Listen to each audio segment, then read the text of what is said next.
Sending out a high number of applications is not going to increase your chances of getting a job.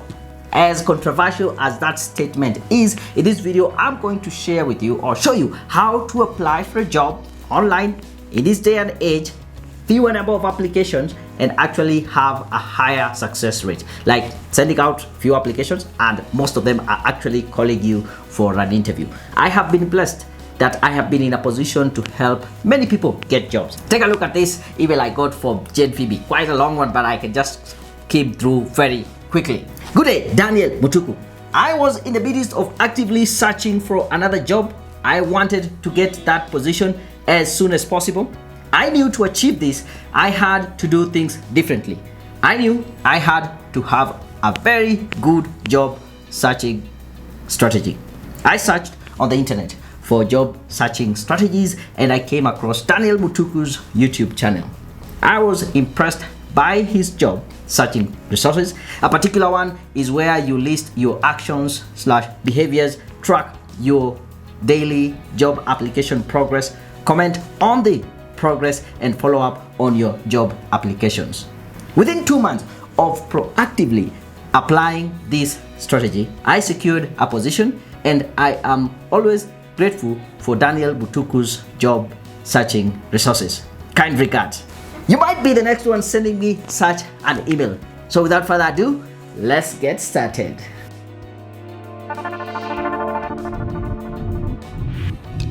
Welcome to Daniel Mutuku Show, where I help professionals become successful in their career. And if this is your first time here, subscribe to my channel, press the bell button so you can get to know each and every time I release a new video. I know when I started, I mentioned that sending out a high number of applications does not increase your chances of getting a job, and it sounded counterintuitive, and this is the reason why I say so. I came across this statistic a while back from the Bureau of Statistics, and they said for every job that has been advertised, it attracts on average about 250 applications. This number might be low based on the company that you're applying for, the organization, or the position that you're applying for. Anything to do with accounts, business management, business development, the application might go way up to about 1,000.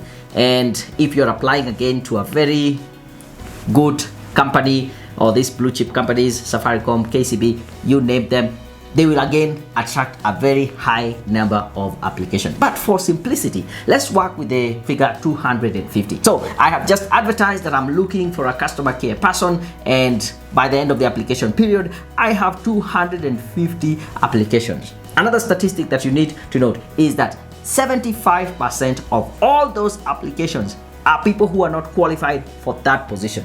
What do I mean? It was a customer service position. Someone did business management, someone did accounting, someone did engineering, and they think they can do a good job at customer service. So they still go ahead and apply. So a bigger chunk, 75% of all those applications are people who are just sending out application to tick a box that they send out an application. And only 25%, quote unquote, are somehow qualified. They have some qualification or experience based on that position. And if you do your maths, 25% of 250 is about 63 people. Another interesting fact, 2% of all the applicants will be invited for an interview. And if you do your math, that is again only 5 people out of the 250 applications that came in will actually go to the interview, and out of those 5, only 1 will secure a job. I hope now you start to appreciate the fact that probably you say this, or you've heard other people say this, that I have applied for so many jobs, I never get invited for jobs, I think all these jobs are fake, or they don't exist, or they just want us to waste our time and effort applying for these positions. Yeah, it's because there's a very high number of applications coming in and very few people actually get invited even to the interview. That re-emphasizes my point. Sending out a high number of applications does not increase your chances of getting a job. So what does? It is sending out better applications. Send fewer applications, but better. Take time to make them good, to stand out. Actually, I want to pause and ask you, what do you do to make your applications better, to make them stand out from that crowd? I will wait. Hopefully you can pause this video, ponder upon that question, and drop it in the comments below. Like seriously, just one line or something. what do you do to make your applications better? As you answer that, I want to give you my 3 pointers that will help you make a good application or even better application and stand out. These 3 things are: number 1, you need the job description. And the hint here is, if looking for a job was an exam, the job description is the marking scheme, because this is where the employer, the recruiter, or the company lays out and say, we are looking for this person. This will be their duties. This is what we are looking out for. Someone with this kind of attributes, someone with this kind of qualification. And once you read through the job description, then you can be able to ask yourself, do I fit this position or not? And another thing on this point is, you should not just be sending out applications for the sake of sending out applications. Just because there's a company and you want to work there, you send your application. Whenever you send an application and there's no job that has been advertised, your CV goes straight into the bin. Sorry to inform you that. Here's an example. I have my company here. We are in need of only 2 accountants. So I have 2 accountants, I have 1 IT person, and maybe I have customer care people, maybe 5. That is the capacity of my organization, and at any given time, all these positions are filled. Now, you come in and send in an application to my company just because you want to tick the box that you made an application. So here I have a CV for someone to do, I don't know, business management. They want to be an admin. I already have that position filled. What do I do with this CV? I just trash it. Don't think I will keep it just in case one of my employees leave. No. When they leave, I will advertise for that position. So the first thing that you need is the job description. The second thing that you need is a cover letter. And the main purpose of the cover letter is to communicate to the recruiter or the hiring manager that you're looking for this position, you're looking to fill in this position. I am that person. I've actually done another video on how you can match the job description, or you can match your cover letter to the job description. How to write the perfect cover letter. It's linked somewhere up here. I'll still put a link in the description of this video.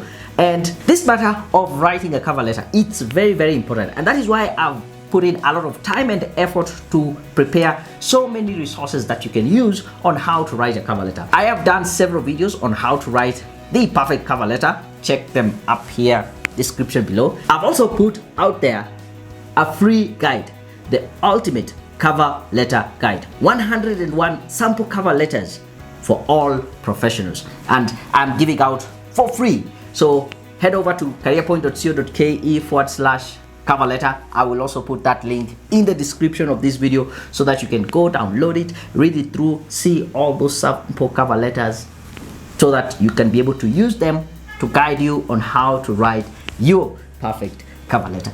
So far, we have moved from the job description, which is basically telling you the kind of person the company is looking for. We have been able to communicate very articulately. Secondly, we have been able to communicate with a lot of precision that we are the right candidate to fit in that job description. And the third thing that you need is a professional CV. Now, I have done several videos on how to write a professional CV. And one thing I want to mention is that your CV is one of the things that will help you stand out.